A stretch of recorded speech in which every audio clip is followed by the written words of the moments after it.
Hey everyone, and welcome to Murder and Mysteries with Megan. If you are new here, welcome. And if you're not new here, welcome back. I'm grateful for each and every one of you that are here today.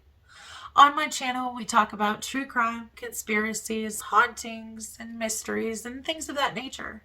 So if that's something that you're interested in, I would love it if you would hit that subscribe button and that post notification bell so that you're notified each and every time I upload a new video.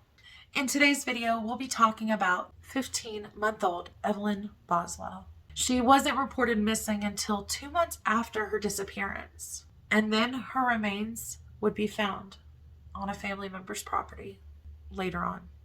However, before we get into today's case, I kind of want to tell you a little bit about each person and who they are, because there are quite a few people involved here. The first person that we're going to talk about is Megan or Maggie Boswell. She was the mother of Evelyn Boswell. Then there is Ethan Perry, who is the father of Evelyn. Then you also have Angela Boswell, which is Megan or Maggie's mother and Evelyn's grandmother. Then we also have Tommy Sr., who is the grandfather of Evelyn or Megan's father as well. Now that we know who all is involved in this case, I briefly want to touch on the background and the kind of environment that Megan and Evelyn were in. And I think to do that, we really kind of need to go back and talk about Angela and Tommy Sr.'s relationship. In 1993, Tommy Sr. and Angela would have their first child together. Tommy Sr. would be in his mid-20s and Angela would be only 16 years old when she would first give birth to Tommy Jr. Shortly after Angela ended up giving birth to Tommy Jr., Tommy Sr. actually ended up getting into trouble with the law. So not only are they now dealing with a newborn, but they are also dealing with legal issues as well at the start of their relationship together. The family of three would continue to grow after they decided to move to Bulls Gap, Tennessee. This was in 2001. Megan Boswell would then be born. Unfortunately, despite Angela and Tommy Sr. getting married shortly after Megan was born, this didn't stop issues from arising between the two. The family would end up moving back to Sullivan County, and in 2009, law enforcement would then be told by Tommy Sr., after being called to the home, that Angela May Boswell had freaked out and lost it on him. Apparently, she had stabbed him in the neck with a pin. And then when their son, Tommy Jr., tried to step in, she also fought with him. The law was subsequently called. This is just one example of the toxic relationship that Tommy Sr. and Angela had. Only a couple of years after this incident, in 2012, this time it would be Tommy Sr.'s turn to flip out and go off, so to speak. This time it would happen because he would find Angela in bed with another man named Brandon Yates. During this night, when Tommy Sr. and Tommy Jr. and another man pulled up to the house, Tommy Sr. had seen Angela in bed with Brandon, started pounding on the outside of the home, and started screaming and yelling for Brandon Yates to come outside. In fact, Tommy Jr. actually threatened him with some sort of wooden bat or something of that nature. And Brandon came out of the house. He started then going down the hill and turned around and saw that Tommy Sr., Tommy Jr., and this other man were in Tommy Sr.'s paving truck coming right at him. Brandon starts running, but of course, trying to outrun a truck on foot is not going to go very well, and shortly Brandon had been hit by the truck. He then was kind of thrown up in the air, fell back down, and he said when he realized he was on the ground, he saw all three of them already surrounding him, and they began beating Brandon until he was able to get loose and get free.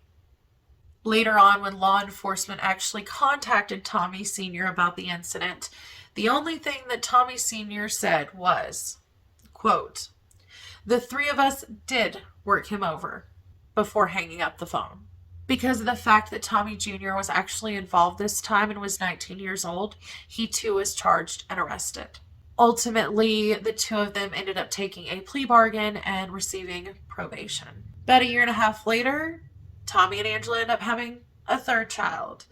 This time his name was Elijah. It wasn't long before they were at each other's throats again, and they split up yet again. It wouldn't be long before in September of 2014 that Angela would actually ultimately file for divorce from Tommy Sr. And when she did this, she actually filed for custody of Megan and Elijah. Tommy Jr. was, of course, over 18, so he wasn't in this agreement. You would think this would be the end of Angela and Tommy Sr.'s sordid past, right? Wrong. Unfortunately, this was not the end. This was around 2016 when all of this was going on. A year after Angela and Tommy Sr. ended up getting a divorce, they ended up having another child together and decided, oh, they'd give it another shot because it worked so well in the past, right? By the fall of 2018, Tommy and Angela were at it again, of course, and they separated again. This is where Evelyn ends up coming into the story. When Tommy Sr. and Angela ended up splitting up this last time, he actually filed and got custody of all of the younger children. He stated that they were in danger living with Angela. She was known for drugs and stealing and had been in and out of jail and was violent. And so the judge actually believed Tommy Sr. and awarded him custody of the younger children. So now they're all living on this family compound that Tommy Sr., Tommy Jr., and Tommy Sr.'s mother own. Megan Boswell ends up getting pregnant, following in the same footsteps as her mother, becoming a teen mom. In November of 2018, Evelyn Boswell was born to Megan, or Maggie Boswell, and her boyfriend at the time. I believe they were already separated though when Evelyn was born. His name was Ethan Perry, and he was around 19 years old when Evelyn was born, while Megan was 17. Ethan was in the military and he was stationed in Louisiana. And in the state of Tennessee, when a child is born out of wedlock, the mother typically gets automatic custody of the child. And this is what happened in Evelyn's instance. Megan got sole custody of Evelyn, and Ethan went on and was stationed down in Louisiana and reportedly was not as involved as he would have liked to have been. He stated this later on. So now, unfortunately, another child was brought into this toxic and violent environment. Angela, remember Megan's mother? She was actually in jail when Evelyn was born. She was in jail due to driving without a license, not having her children in proper restraints while in the vehicle. Those were the types of things that she had been arrested for. Of course, over the next year, despite the environment that Evelyn was brought home to and that the Boswell's home always seemed to be like, it seemed as though things were actually going pretty well for Megan as a mother. At least on social media, it seemed. See, she would go on social media and she would post things about being a mother and being grateful for Evelyn.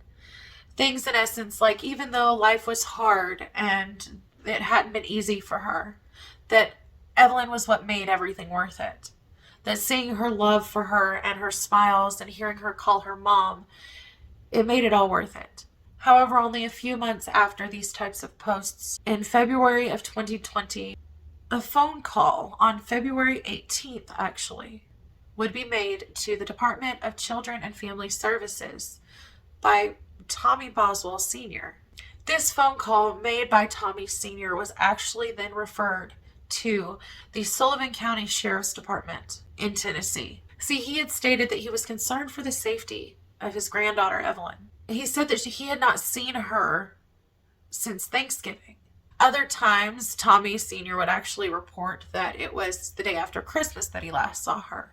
But one of the interviews with a police officer on the case actually stated that he believed it was December 10th or 11th that Evelyn Boswell was last seen, and this was corroborated by a babysitter. However, it wasn't until February that this baby was reported missing. The questions in everyone's mind at this point were, where is Evelyn? Why was she not reported for 2 months that she was missing? Why did it take so long? And why did Tommy Sr. ultimately report her missing instead of her own mother, Megan? These were all of the questions that everyone was asking, including investigators. So on February 19th, the following day after Evelyn Boswell was initially reported missing, an Amber Alert is put out by the Tennessee Bureau of Investigation. Evelyn Mae Boswell, 15 months old, height 2 feet, weight 28 pounds, hair blonde, eyes blue. Last seen wearing a pink tracksuit with pink tennis shoes and a matching pink bow. There's not much that happens in the next day or two as far as updates on the case. It was on February 21st that a bunch of new information was actually released to the public by Sheriff Cassidy at the Sullivan County Sheriff's Department. They had been conducting interviews with a couple members of Evelyn's family, and on February 21st, 2 days after Evelyn was originally reported missing by her grandfather, Tommy Sr., the TBI announced that they were looking for a particular vehicle in connection with her disappearance, and they're wanted in questioning as to where she is. This vehicle was described as a 2007 gray BMW with a Tennessee tag 3M96W9, and that they thought that they really did have information on Evelyn's whereabouts. Now you may be thinking, what about Evelyn's parents at this point? Ethan and Megan. Well, according to the press conference with Sheriff Cassidy, the mother was providing inaccurate information to authorities. Cassidy also stated in this conference that he had actually donated $1,000 of his own personal money to try to locate Evelyn. He asked that other members of the public do the same. Despite being in Louisiana at the time of Evelyn's disappearance, Ethan was connecting, communicating, and working with police officers to try to find out where his daughter had gone. He also did put up money for her safe return. By the end of the day on February 21st, over 200 tips had actually come in regarding Evelyn. But that wasn't all that happened on February 21st. You remember that BMW that they were looking for? It was actually found in Wilkes County, North Carolina. And who else was driving but Evelyn's grandmother, Angela Mae Boswell. And she was with her boyfriend, Will McLeod. They both actually had been arrested and charged with possession of stolen property, and of course they were wanted in questioning for the whereabouts of Evelyn. Another thing that happened on February 21st was Megan Boswell actually gave her first interview, a one-on-one interview with a local news station about her missing daughter. I mean, if they're watching, I just want them to bring her back. Is there anything you'd like to say to them if they're watching? I just want her back. Yeah, that's my child. Mm-hmm. How are you coping with all of this? I just want her back. If you could tell her anything now, what would you say to her? I love her and I miss her, and that I'll be with her as soon as I can get to her any way I can. I just want her back. That's all I want. Are you feeling worried or anything along those lines? Yeah. Can you tell me about that at all? Well, the reason I didn't report it or anything is because I knew the person who had her, and I didn't want them to run away with her. And as soon as they thought anything was going on, they just kind of vanished. Mm-hmm. So I'm just worried about, like where they're at, what they're doing with her at this point in time.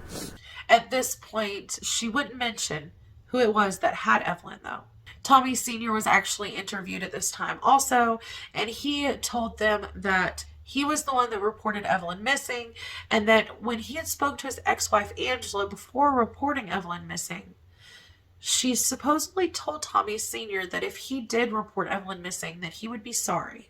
On February 25th, Megan again has an interview with a news station, but in this time, she tells them that she wanted to take a polygraph test to prove her innocence, but that they wouldn't allow her to do so because she was pregnant again.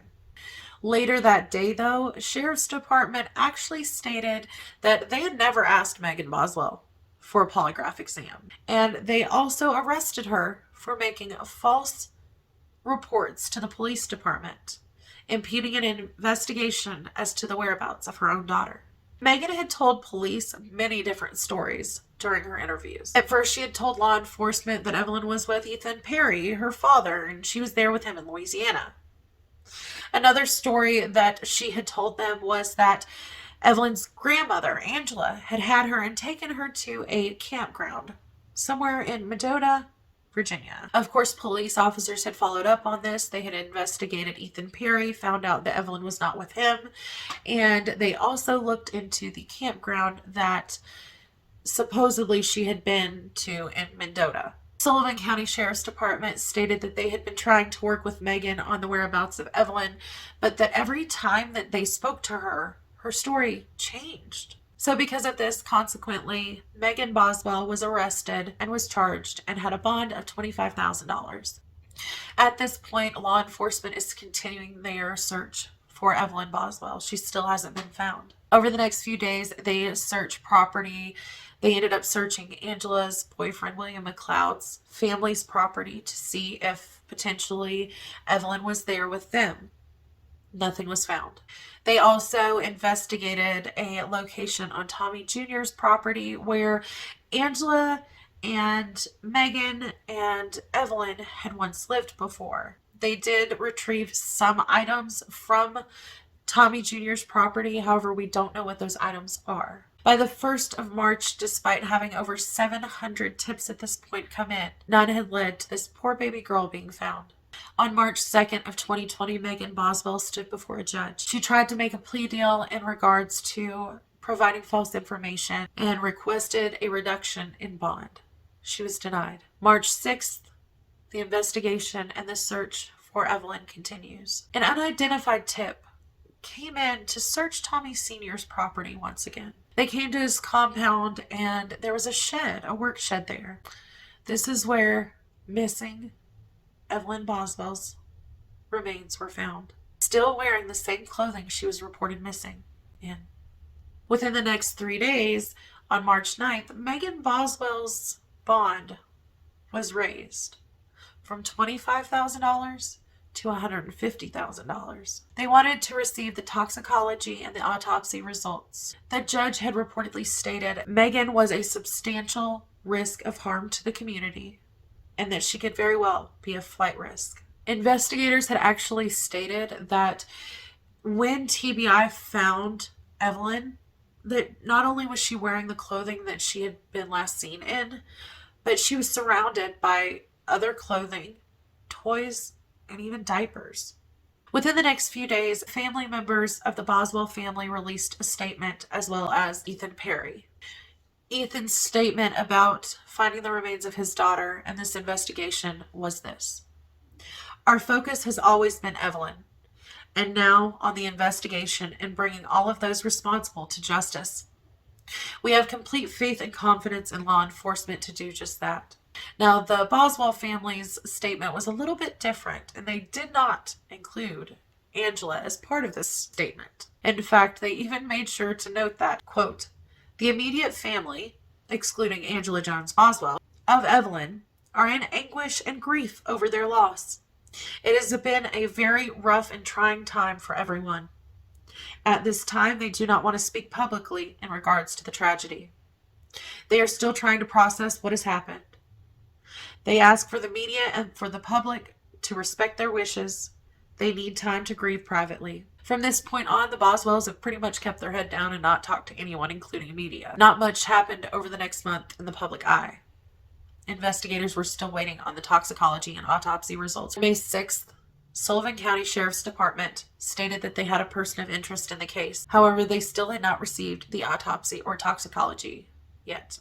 Meanwhile, Megan's in jail waiting for her next court appearance for lying during this investigation. May 8th, Megan actually appeared in court, but the lawyers on the case asked for additional time because they had to go over more than 25 hours of interview videos before the case can move forward. It wasn't until May 21st that Megan Boswell was indicted on 11 counts of false reporting in an investigation. However, this actually did not go before the judge until the 27th of May. And the judge then decided if Megan's bond would stay at the $150,000 and that this would remain in place until July 31st of 2020 till the next hearing. When Megan appeared via video conference for her court date on July 31st, Sullivan County prosecutors requested even more time to move Megan's hearing further out.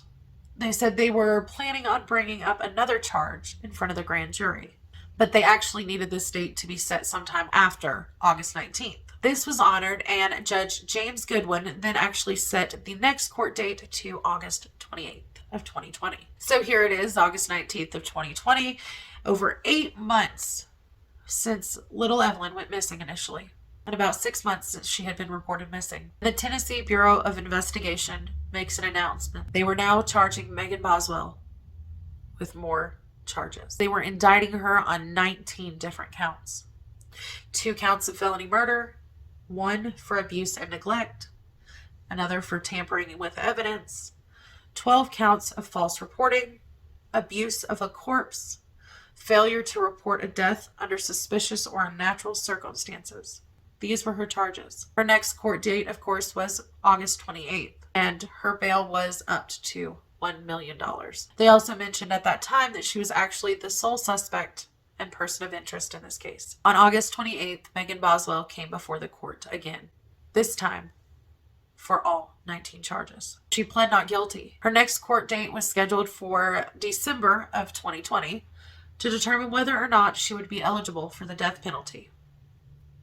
However, on December 3rd, it was determined that the prosecution would not be going after the death penalty against Megan Boswell. They stated that legal precedent set previously in 2001 in another case and Supreme Court ruling that they would be seeking life imprisonment instead. Her next court date is currently set for May 14th of 2021.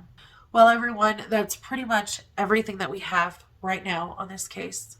We don't have the autopsy results. They're still under wraps, and a lot of other things still are as well. Of course, that's because of the ongoing court case. And I will update you as things unfold during the trial and sentencing phase of this case.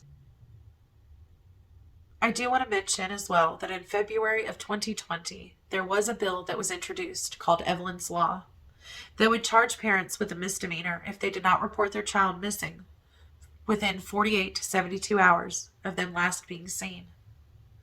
This is to prevent instances like this one from happening without consequences, allowing a quicker response from law enforcement to find missing individuals. It passed unanimously in the House and the Senate in Tennessee. This was earlier this year, and it actually went off for final approval by the governor just last week. What are your thoughts on this one? Do you think that Megan is guilty? Do you think that it could have been something that was intentional, or do you believe that maybe it was an accident? Do you think that some of the other family members actually knew what happened to Evelyn and that they're trying to just protect Megan? Based on the interviews and the things that we know so far, the fact that she didn't report her missing for months is just so strange. And then she lied about where she was. It's just really strange for it just to be a coincidence. But I guess we'll see what really happened in court, hopefully. We'll all be given some answers as to why the life of this innocent 15-month-old baby girl was taken. Anyways, I'm really interested to see what you guys think about this case in the comments below. I hope that you all have a safe and wonderful week. Please make sure to hit that subscribe button and that post notification bell before you leave today. And until next time, my mystery lovers, bye.